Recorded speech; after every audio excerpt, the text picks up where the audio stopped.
হ্যাঁ 1 2 লেখো 2 লেখো। তো এখন আমার বাবা পড়াশোনা করছে, সুন্দর করে লিখছে। হুম আমার বাবা ভেরি গুড বয়, দেখো হ্যান্ড রাইটিং কত সুন্দর। হুম তোমরা পারবে এরকম করে লিখতে? হুম। পারবে না। দেখো কি সুন্দর লিখেছে আমার সোনা পাপাটা। তাহলে আমার পাপাটাকে কি দেওয়া যায়? মোবাইল ও কি দিবে?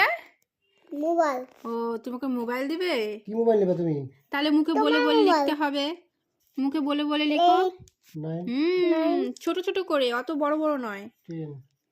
গুড বয়, ছোট ছোট করে শোনা। হ্যাঁ 1 লিখে আছে 1 কি লিখছে? ও ম্যামই লিখেছিল 1 লিখেছিল, থাক 1 হয়েছে 2 লিখে দাও শুধু। মুখে বলে বলে লিখো। 2 1 2। 30 হুম ভেরি গুড বয় আমার 1 4 সোনা পাপাটা।